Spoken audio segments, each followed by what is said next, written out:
This is very similar also to like Matt Walsh's take, because Matt Walsh has gotten a lot of flack from especially the conservative art scene, because like Matt Walsh basically says like all anime is evil and bad and you're childish if you watch it, and video games are a complete waste of time. I'm pretty sure he's had that take. So at the same one is like, that just seems like, yeah, that's really dumb. But also, is it though? Like, how dumb is it?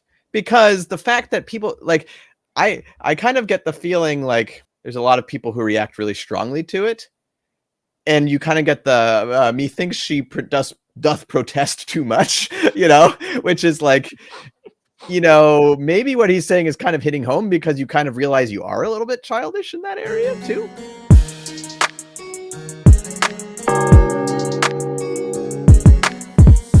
Welcome back to the Circle Doors podcast, a production of the Protestant monastic order of Life Mission Fellowship. This is a show about living out the gospel in an intentional Christian community.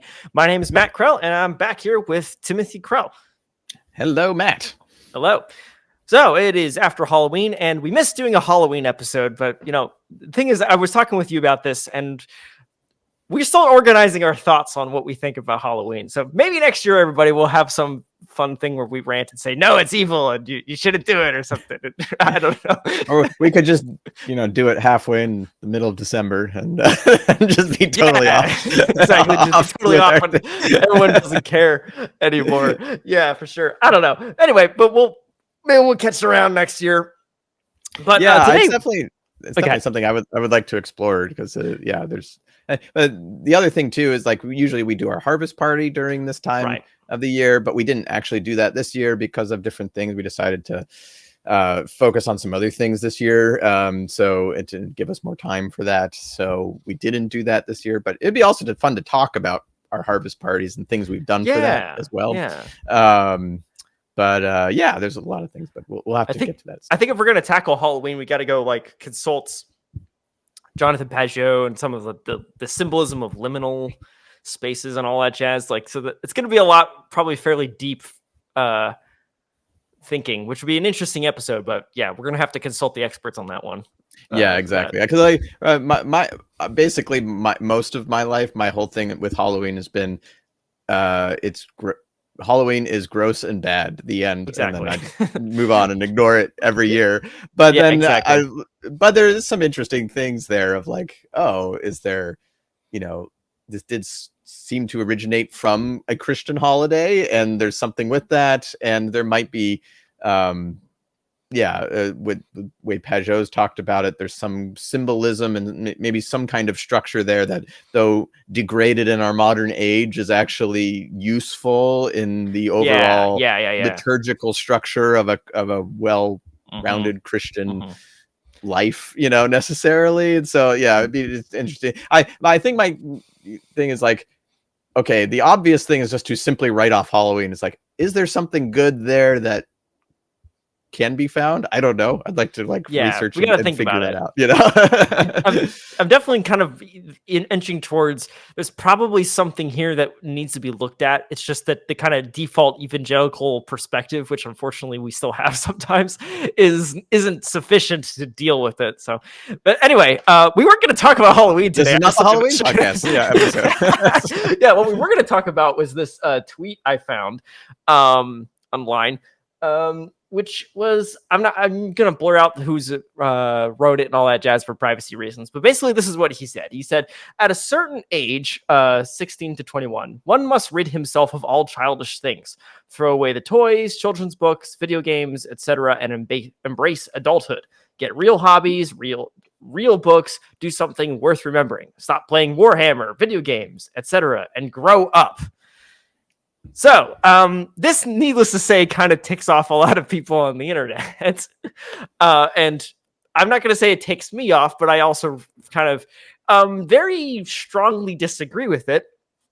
But there's aspects I do actually disagree with. I agree with. And so I wanted to kind of shoot some thoughts off to you about it, because it's interesting. A lot of people, pop culture, superhero films, Warhammer, what have you, Star Wars, that's just kind of the normal thing now in our culture. That's just what we're all interested in. We're all geeks now, basically. That used to be just kind of the weird nerds are interested in that stuff. But no, it's kind of everybody's hobby now. So what I wanted to start off with is a quote from, of course, my favorite Christian author, C.S. Lewis. And it's from, I don't remember what book it's from. I think it's Mere Christianity, but I don't remember. But his quote is the following: "When I became a man, I put away childish things, including the fear of childishness and the desire to be very grown up." So yeah, I think that kind of summarizes my opinion here, which is that the idea that certain things are probably too childish for adults, I don't know. Lewis read fairy stories and he was mocked for that in his life, but I don't think we should. I'm trying to find the tweet that you have a screenshot of the tweet, but I'm trying to find the actual tweet. A few moments later. Did he delete his Twitter? Did he get so much pushback that it's entirely possible. Yeah, anyways, because I wanted to see if he clarified, because like, so in there he says get real hobbies. So he's not saying don't have hobbies. Right. He's saying it's just those are what counts as a real hobby is what I would like to know.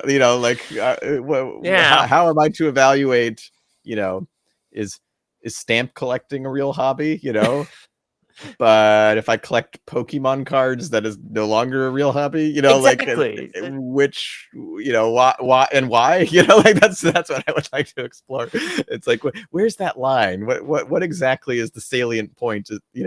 Is it real hobby is things that children are not interested in, right? So if children show any interest in it, I'm sure you could find some children who are interested in stamp collecting. So I don't get it.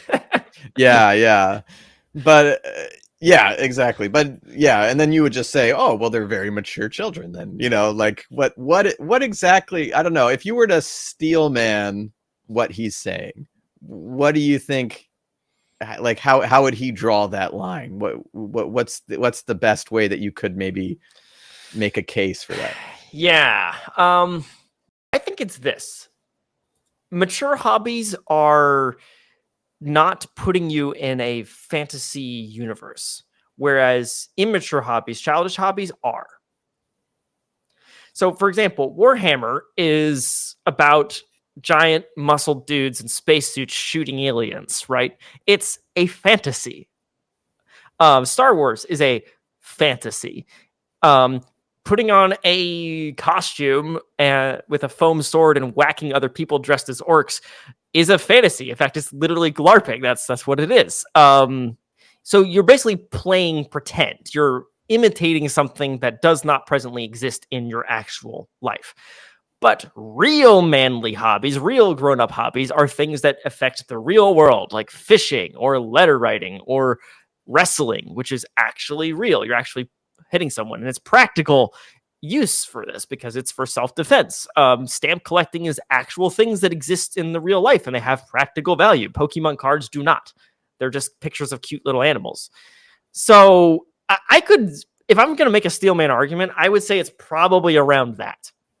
Yeah, like, it has something to do with like usefulness. Like for example, like if you go out fishing, you don't have if you have one of your hobbies is fishing as a man or something, that isn't something you have to do. You're never gonna. It's very unlikely, unless the zombie apocalypse does come at some point, that you are going to need to employ that skill in order to feed your family. But it does like call to something higher of like, it is something that you could use to feed your family. Like it is a useful thing, right? Right. Or let's say now something else, like, yeah, I'm thinking fishing, hunting. What are some other, so like stamp collecting, I have harder time making that argument, I feel like, because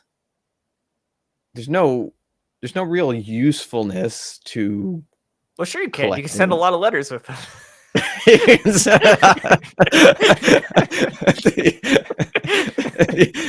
doesn't take a lot of skill to just go down to the post office and buy a book of stamps. Yes, I'm trying my best here.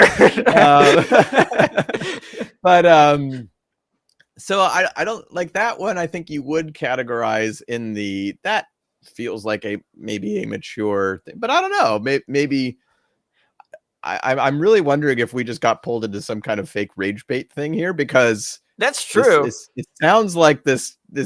I'm gonna keep looking through here, and this account does not exist. And even George Alexopoulos posted a post like criticizing it. I don't know. Have you ever seen him? He does all these kind of political cartoons and stuff. Oh, that guy. Yeah, I've seen him. Yeah, and he does some graphic novels. I think he's worked on some and things like that.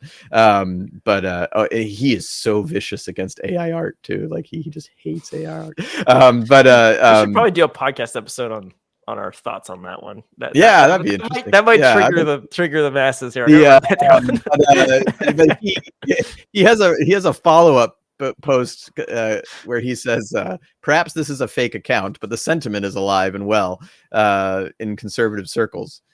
Academics equal great, sports equals awesome, the arts equals childish. I'm so tired of these imbeciles. They're addicted to losing. He says. I mean, but that's totally true, though. Like, I know. I mean, you don't see a lot of right-wing people doing art in some fashion. You and I are obvious exceptions here. Which, this would be a bad time to plug my upcoming book, but we'll come back to that one. Not a bad time to plug it. It's never a bad time to plug it. Right. So anyway, I am working on a children's fantasy sci-fi novel called Twin Suns Burning. This is my website, mattckrell.com. Anyway, it's about a little elvish girl who lives on a planet of space elves and underground because they've lost their son, and she really wants to see stars but can't. But then her aunt is kidnapped and disappeared, basically, and she doesn't know where she is, so she goes off to find her. And then, by accident, she reaches the surface of the planet and discovers that actually there is a new sun. They're orbiting Sirius, and the reason that they're orbiting Sirius is because Anubis, the god of death, has picked up their planet and put them there. And that's very interesting because they're elves and they're immortal. And so why is the god of death so concerned with their planet? So anyway, if you like a good sci-fi children's fantasy that's full of Christian and Western symbolism and respects your values and all that jazz, well, hey, you can sign up for my newsletter. It's not a newsletter, it's just an email list right now. Or follow me on Twitter or whatever, or, subscribe to the podcast because you'll definitely hear about it that way. So anyway, I'll be done with my cringe self-promotion. The fact is, both you and I are like working on adding our own kind of conservative, right-wing, you might say, artwork, although we wouldn't even conceive of it like that. Yeah, we're just writing good art. Us, though, the salient point isn't whether it's conservative or not. Like that, there may be some principles on the conservative side that we like and agree with, but really, what we want is the transcendent and specifically the Christian, because that's. I hate to break it to everybody listening to this if you haven't figured this out already, but we're Christians, so we tend to think that's the thing, the most important, truth of the universe. And exactly. So, like, I'd be fine making left-wing art if that was truthful. You see what I mean? Yeah, I mean, or maybe instead what you should say is you'd be fine making art that other people label as left wing. Exactly, absolutely. If it were truthful, a lot of people think, a lot of people look at us in our communal life, which is kind of socialist, you might say, and think, oh wait, this is kind of left wing, isn't it? Yeah. Well, we don't conceive of it that way. We just think it's Christian, right? We were just talking about podcast ideas of things topics we want to go over in the future, but that's another one I'd love to go over. You're right. That is a good one. Voting conservative but living like communist, Yeah, that would be a good episode. We should do that. But but that's my point, is that a lot of times it does seem like people on the right just don't think about art, or it's just not important somehow. But like, our perspective is that beauty is deeply important to the human life, and telling good stories is how you shape people's minds towards the truth and to God, right? Like it is essential. It's not secondary. So, but you're right. There is like this kind of odd pattern I've seen where people just don't care about art, and it's kind of seen as being childish and such. So yeah, even if this meme is technically some kind of rage bait fake thing, on the other hand, I still see that kind of sentiment all over the place. Totally. I think whenever I see these kind of dialogues going on online, I get really nervous if I feel like I just I fall squarely on one side of that, because I mean, in the past, what I've observed in myself is if I find myself just like, oh yeah, I'm on side X of this thing, that means I haven't really done a lot of thinking about it. True. Like it's true. it's more like I've the brain damage of just allowing the internet to dictate what my beliefs are has started to really sink in on that area. You know, so like I think that a good exercise when you see a discussion like this is to figure out which one you are most like rah. I feel, if you start feeling emotionally more charged on one side of it, then step back and say, okay, can I make the other side? Can I see, in other words, I've got a lot of bathwater that I'm ready to throw out. Is there a baby over in there somewhere? Yeah, exactly. Absolutely. And so like with this one, I think like a good exercise to do on that is to think, okay, I mean, clearly the entire internet dunked on this possibly fake account. Like, everyone that we might follow or who's in our feeds, we're all had something to say about it,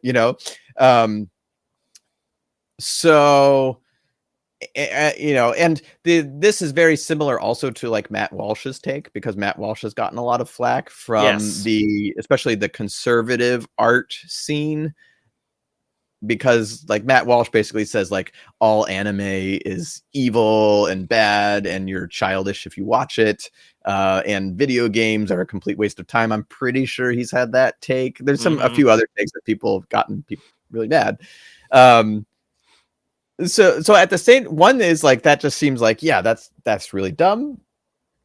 But also, is it though? Like, how dumb is it? Because the fact that people like, I kind of get the feeling like there's a lot of people who react really strongly to it, and you kind of get the methinks she doth protest too much, which is like, maybe what he's saying is kind of hitting home, because you kind of realize you are a little bit childish in that area too, like, because I agree. I think there is a danger of being childish because you like Warhammer, right. like, now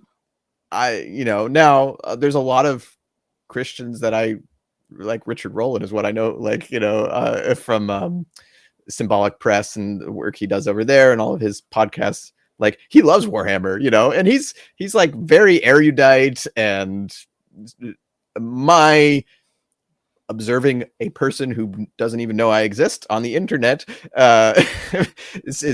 suggests to me he seems fairly wise and mature in certain areas. But he likes deacon of the Orthodox Church. So yeah. I mean, he used to be a pastor too. Did he really? Yeah. I didn't know that. Yeah, Protestant. I don't remember what his denomination was, but I'm pretty sure he used to be actually a pastor. But yeah, he likes Warhammer. So it's like, oh, I like Warhammer. I've never played Warhammer. I've only just watched hours of YouTube videos talking about the lore of Warhammer. I would love to play it someday. Found very interesting, but that's like, to me, I've always felt like, okay, it's kind of weird, and it feels like you could criticize me for being childish and I wouldn't like really have a great defense about why it's not, but yet he seems to think there's value in it. And I think there is something interesting that's valuable there. But at the same time, I'm pretty sure as well, there's a lot of people who like Warhammer, and they're clearly childish about the way they like Warhammer. Like, it's another, or is it that, or is it more that it's not that they're childish about liking Warhammer, but they've taken Warhammer and made it the place that it occupies in their life and in their identity isn't in the right spot. I think that makes sense. So maybe like because I think Matt Walsh, and I think this possibly fake account there simply to just get us to talk about things, and who knows who's behind that. probably, I think you could make an argument that they are seeing something true in that there are people who are really immature who make these things their entire identity, you know? And that is a problem, and that is concerning. So I think you do a disservice to helping other people flourish if you just jump fully on the other side of rah, Matt Walsh, you're dumb for saying that about anime, because I think he is correctly identifying a problem. Now, it may not be your problem, but if you're getting really angry about it, it might actually be your problem, and you should probably look at it. Yeah, exactly. Exactly. And because I think a lot of these things have come to end up replacing meaning for people that they shouldn't, because they aren't, they haven't made Christ their everything. They haven't made their, following, their faith the key point of their identity. And what I would say is they haven't made the body of Christ their identity. Yeah. The family of God actually fully integrating into real people who are now their spiritual family. Not just spiritual acquaintances you see on Sunday when you go there, but really like the full weight of what that would mean to have a spiritual family. You don't have one of those. You aren't following Christ with everything. You haven't sold all to obtain the pearl of great price. So if you don't have that, you aren't going to have true meaning. And so Warhammer might become your true meaning, And I totally agree with that. And, there's that Disney adult phenomena that I'm sure you've seen, right? And you can't help but think that something like that is going on. Especially since now that most of what Disney produces is utter garbage, and like why would you even care about it? It's like kind of a loyalty to this dream, you might say, of like being young, but also like, they've kind of made Disney their god in some respects. But no, you're never meant to put your spiritual identity in these things. You're meant to put it in God ultimately, and these other people around you, the church. That's where your spiritual identity should be properly placed. So I could see that argument, and people are reacting to the kind of spiritual emptiness of these kind of overdone fandoms. I think that would probably be the best possible case you could make for that. But on the other hand, the people who are making that sort of case themselves aren't living in a way that I would think was fulfilling that meaning crisis problem either. So, yeah, no, I think I agree with you on this. Yeah. I also really do not like when people just do the wishy-washy. There's both sides to the argument kind of thing.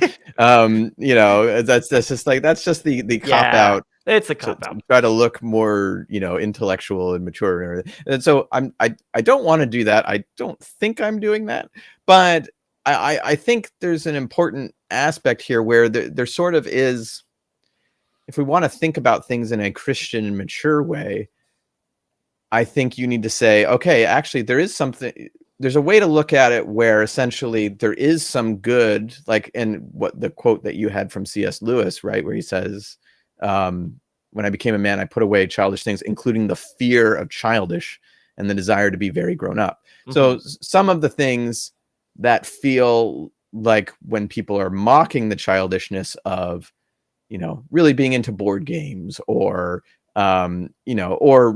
liking fantasy literature or something like, Warhammer or something.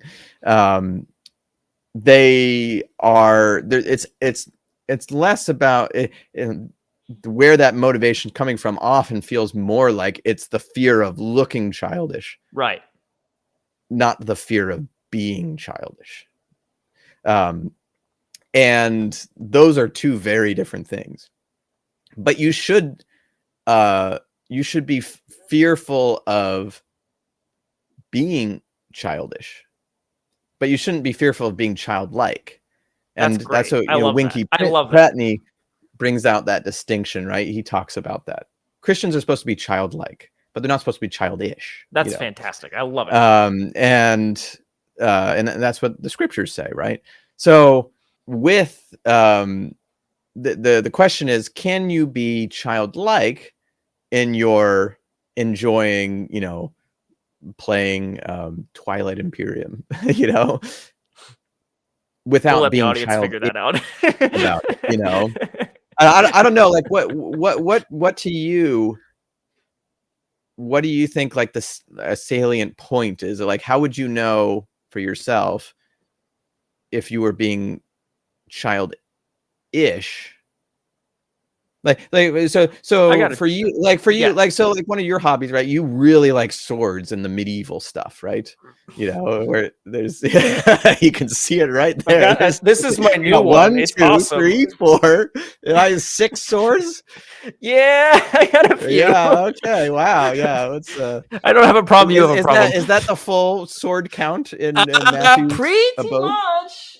Yeah. That's it. That's the collection there. That's probably about what a dozen or so swords too little for you, I'd say. I mean, the thing is that, like, I have all the ones I really want in life, so like it would be kind of fun to have some of these other things I've seen, but like I don't have any compelling desire to spend money on it. There's other things that are higher in the want list above a new sword, if you know what I mean. So I'm not like that obsessed, I would say, but like on the other hand, you just have 6 of these. So like, you said it's not that higher up, but literally it was high enough for you to buy one like 2 weeks ago, though, right?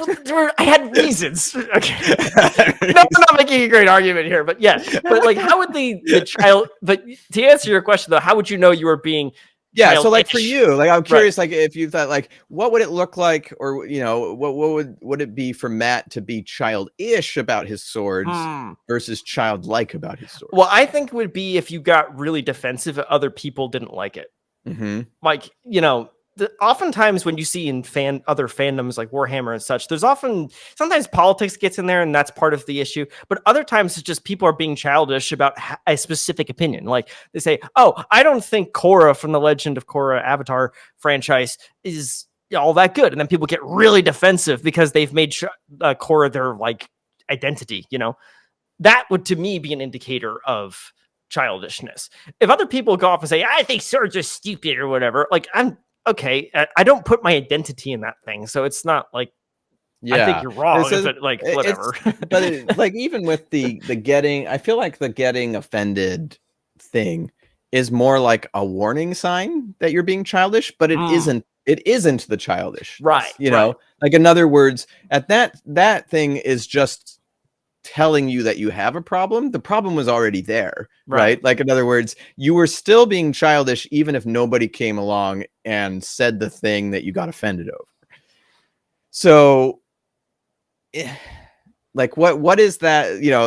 That's what's curious to me. Like, how do you I think a big part of it probably is the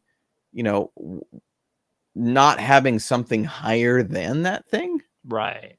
We could go, maybe we should do another podcast on this, but like the whole idea of like fan culture, like how to engage. Like, I think we should do an episode in the future. Like how do you engage with the things that you're passionate about without being childish about them? Because, I think there's a whole art to that.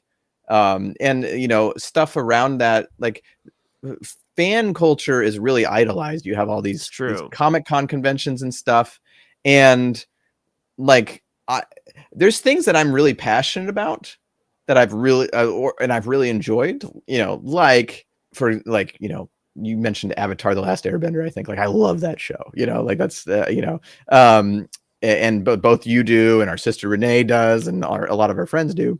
And I've done things like, I don't know if I actually own any merch on it, but I've done, I like owning different things about it. Like if you got me a poster of it, I would think that's cool and I'd love it, But at the same time, like I have this hesitancy of like, I could go farther, like there's sort of a line of like, I don't necessarily want to be one of those fanboy people who like, go up to one of the actors and really, like want a signature from and I don't even think that that's necessarily bad, but like, my brain is constantly going, okay, there's sort of a line here where you could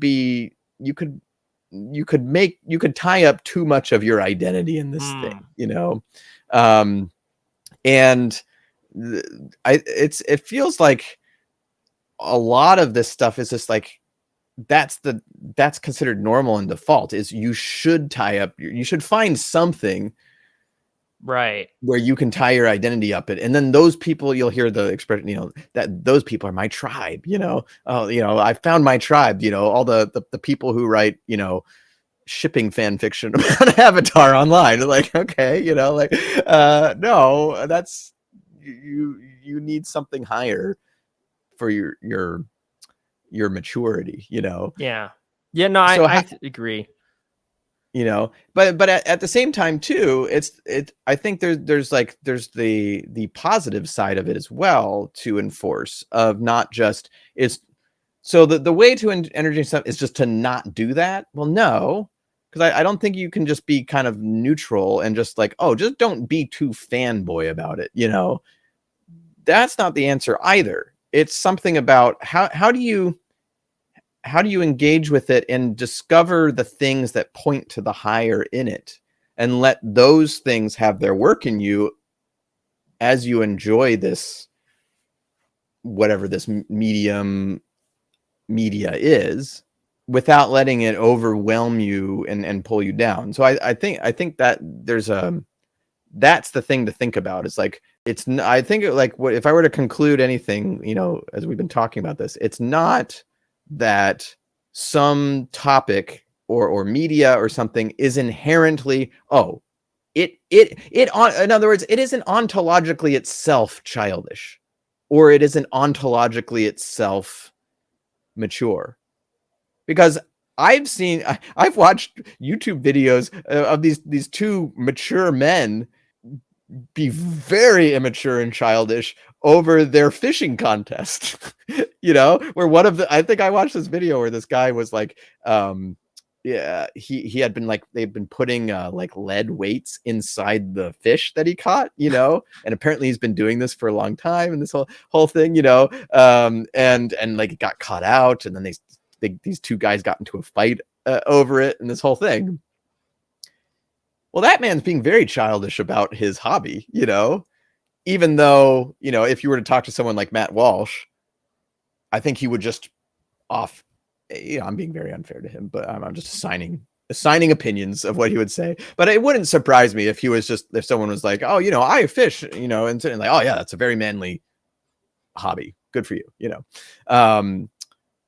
but it's like, no, it has nothing to do with the hobby. The hobby isn't necessarily childish or mature.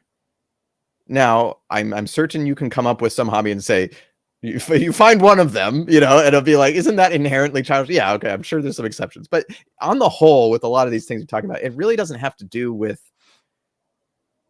the hobby itself that defines whether it's childish or mature. It has to do with how the person themselves engages it and how they wrap their identity up in it, is what it seems like to me. I absolutely agree. Yeah, I think that's great. And to that end, we recently talked about how you can have a revival in your church and such, and to learn how to re-put that identity in God and to hear what he's saying to you. So anyway, that was a really good episode. Yeah, it was. Yeah. So anyway, it was on lecture 3 of Vinny's revival sermons. So anyway, but yeah, well, we did that on the podcast last week. So we'll see you over there. And thank you for discussing this, Tim, because I only had a couple small notes on my thoughts here. But yeah, I think you're totally right on this.